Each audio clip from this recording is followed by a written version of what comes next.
Hi friends, welcome back to biryani పుట్లం cooking channel. ఈరోజు అయితే ఫ్రెండ్స్తో పాటు మా ఆయన ఆఫీస్ వాళ్ళు మేము అయితే కొలీగ్స్ అందరం కలిసేసి టూరుకి వెళ్తున్నాం. ఇలా పిల్లలతో పిక్నిక్ వెళ్ళక చాలా రోజులైంది కదా, ఈ నెల చివర ఎంజాయ్ చేద్దామనేసి అయితే అందరం కలిసేసి కట్టకు మూట కట్టుకున్నట్టయితే బయలుదేరాము. ఒక చోట అయితే భోజనాలు అన్నీ అయిపోయాక ఏంటబ్బా వీళ్ళు ఇక్కడ ఆగారు అని అంటే, కొంచెం వెయిట్ చేయండి మేము చూపిస్తాము అనేసి అయితే అన్నారు ఫ్రెండ్స్. ఇగో చూడండి, కట్టెలన్నీ ఇలా పోగేసేసి ఏం చేశారండి అన్న కూడా మా ఆయన చెప్పట్లేదు, రాహుల్ అన్నయ్య కూడా చెప్పటం లేదు. అన్నయ్య గారు ఏం చేశారు అంటే కూడా కాసేపు ఓపిక పట్టండి అమ్మా అన్నారు. ఫ్రెండ్స్, మీ అందరి కనబడకుండా మాట్లాడుతున్నామా అనుకుంటున్నారా? ఏదో ఒక వీడియోలో అయితే మేము అందరం కలిసి మీతో షేర్ చేసుకుంటాము.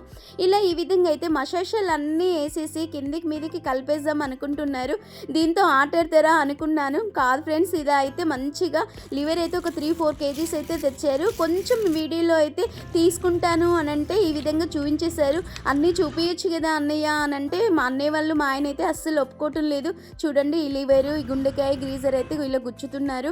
పాపం ఆ గుండెకాయని ఇలా గుండె లేదేమో, మనసే లేదు ఫ్రెండ్స్. ఇలా అయితే తినేస్తున్నారు చక్కగా. చీకుకైతే ఇలా గుచ్చేసి అప్పుడు మాకు ఐడియా వచ్చేది, చిన్నప్పుడు మా నాన్నగారు చేసినట్టు చేస్తున్నారు, మా నాన్నగారిని కాఫీ కొట్టారేమో అనుకున్నాం.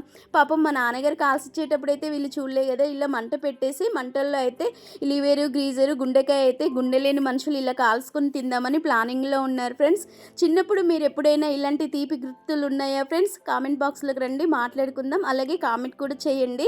ఇలా లివర్ కాల్చుకొని మస్తు ఎంజాయ్ చేస్తున్నారు ఫ్రెండ్స్. మీరు ట్రై చేసి కామెంట్ చేయండి ఫ్రెండ్స్.